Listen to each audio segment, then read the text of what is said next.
जय Shri Shyam to all the student. तो बच्चों, अगर आपको सीएमए इंटरमीडिएट ग्रुप 1 पास करना है तो मैं आपको सिर्फ 20 चैप्टर्स बताऊंगी, जिससे आपका पूरा का पूरा ग्रुप 1 कवर हो जाएगा।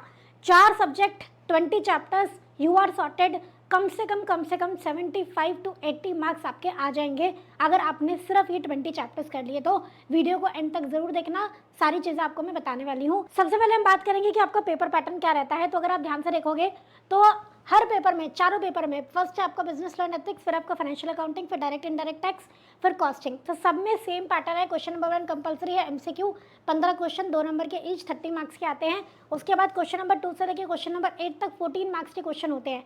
7 question of 14 marks are given. आपको 5 क्वेश्चन करने होते हैं उन 7 में से, ठीक है। तो इस तरीके से 70 मार्क्स का डिस्क्रिप्टिव पेपर आपको अटेम्प्ट करना होता है। क्या ये बात समझ में आ गई है? Very nice. और उसके बाद आप देखो, जैसे क्वेश्चन नंबर 2 और 3 है तो बिजनेस एंड एथिक्स में सेम है, इन्हीं चैप्टर में से आएगा बस। फाइनेंशियल अकाउंटिंग में सेम है, इन्हीं चैप्टर में से आएगा बस। डायरेक्ट इनडायरेक्ट टैक्स में सेम है, इन्हीं चैप्टर में से आएगा। क्या ये बात समझ में आ रही है? तो इस पेज का आप स्क्रीनशॉट ले लेंगे, बिकॉज क्वेश्चन कौन से क्वेश्चन पे क्या टॉपिक पूछा जाएगा it is almost fixed. Question number 4 और 5 पे बिजनेस एंड एथिक्स में factors, code and wages, gratuity मतलब लेबर लॉस वाला क्वेश्चन आएगा। फाइनेंशियल अकाउंटिंग में सिंगल एंट्री या पार्टनरशिप आएगा। आपका डायरेक्ट इनडायरेक्ट टैक्स में कैपिटल गेन अदर सोर्सेज का आएगा।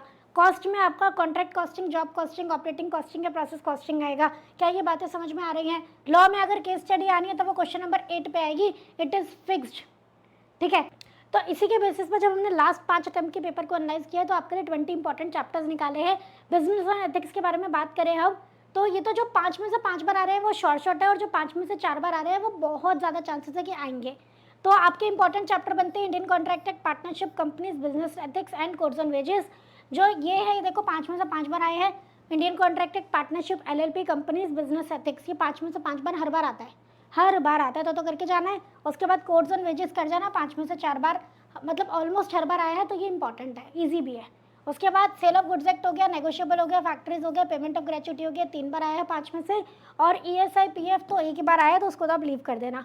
उसके बाद अगर हम बात करें फाइनेंशियल अकाउंटिंग के बारे में, तो रेक्टिफिकेशन, बीआरएस, कैपिटल रेवेन्यू 5 में से 5 बार, कंसाइनमेंट अकाउंटिंग 5 में से 5 बार, पार्टनरशिप हर बार, ब्रांच अकाउंटिंग हर बार, single entry, conversion to double entry almost हर बार, तो ये बहुत इंपॉर्टेंट है। उसके बाद डेप्रिसिएशन, इंश्योरेंस क्लेम, ये इंपॉर्टेंट हो जाता है, बट ये 5 सबसे ज़्यादा इंपॉर्टेंट हो जाते हैं। तो जैसे हर चैप्टर, हर सब्जेक्ट में 5 टॉपिक बता रही हूँ, तो ये 5 सबसे ज़्यादा इंपॉर्टेंट है। उसके बाद टाइम बचे तो आपको ये देखना है।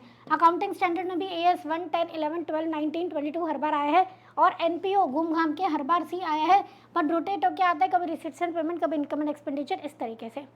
उसके बाद हम आ जाएंगे पेपर नंबर 7 पे, आपके direct indirect tax, income from salaries हर बार, GST हर बार, GST रजिस्ट्रेशन कॉम्पोजिशन हर बार, कस्टम्स एक्ट हर बार, हाउस प्रॉपर्टी हर बार।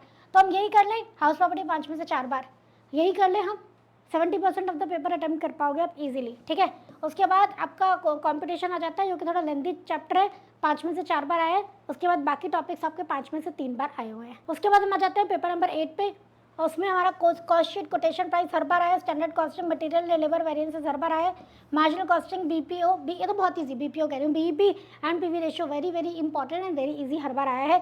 थ्योरी है cost accounting standard, just in time, और आपका जस्ट इन टाइम इन्वेंट्री और ABC एनालिसिस के ऊपर आपका हर बार क्वेश्चन आया है 5 में से 5 बार। जॉब बैच कॉन्ट्रैक्ट कॉस्टिंग 5 में से 4 बार, इनको अच्छे से कर लेना, ठीक है। लेबर कॉस्टिंग 5 में से 5 बार, बाकी सारे आपके 5 में से 3 बार आए हैं। ऑपरेटिंग, ओवरहेड, प्रोसेस और मटेरियल कॉस्टिंग घूम घूम के आता रहता है, कभी कुछ, ठीक है। तो अब मैं आपको समराइज वे में बता देती हूँ 20 टॉपिक जो आपके ग्रुप 1 डिसाइड करते हैं। इन 20 टॉपिक को अगर आपने पढ़ लिया, ऑलमोस्ट 75% का आप पेपर कर पाओगे इजीली। इनको करना बट अच्छे से करना, सिर्फ इतना करोगे बट अच्छे से करना, ठीक है। तो आपके बिजनेस लॉ एंड एथिक्स में अगर हम देखें तो contract act, partnership, LLP, companies, ethics, codes on wages, बस इन्हीं पे ध्यान दो, ठीक है। उसके बाद फाइनेंशियल अकाउंटिंग में रेक्टिफिकेशन, BRS, कंसाइनमेंट, पार्टनरशिप में एडमिशन, रिटायरमेंट, डिसोल्यूशन पे ज़्यादा ध्यान देना है। ब्रांच अकाउंटिंग, सिंगल एंट्री, बस इन पे ध्यान दो। उसके बाद डायरेक्ट एंड डायरेक्ट टैक्स में आ जाएंगे तो income from salary, GST, concepts council वगैरह, GST registration composition, customs act, house property और टैक्स कॉम्पिटिशन, बस ये चैप्टर कर लेना, यू आर सॉर्टेड।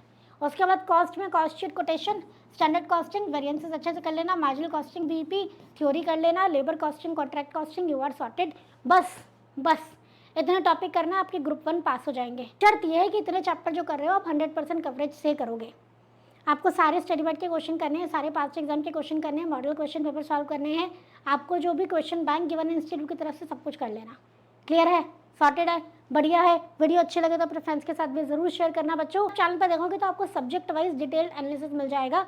तो जो बच्चा पहली बार हमें देख रहा है, डिटेल्ड एनालिसिस जानना चाहता है सब्जेक्ट्स का, तो चैनल पे आपको मिल जाएगा on CMA intermediate grooming education. ठीक है बच्चों, तो मिलता है नेक्स्ट वीडियो में। Thank you so much everyone. जय श्री श्याम। आई होप ये इन्फॉर्मेशन जो हमने आप लोगों के लिए इतनी मुश्किल से, इतने एनालिसिस से इकट्ठी की है, ये आपको यूजफुल लगी होगी।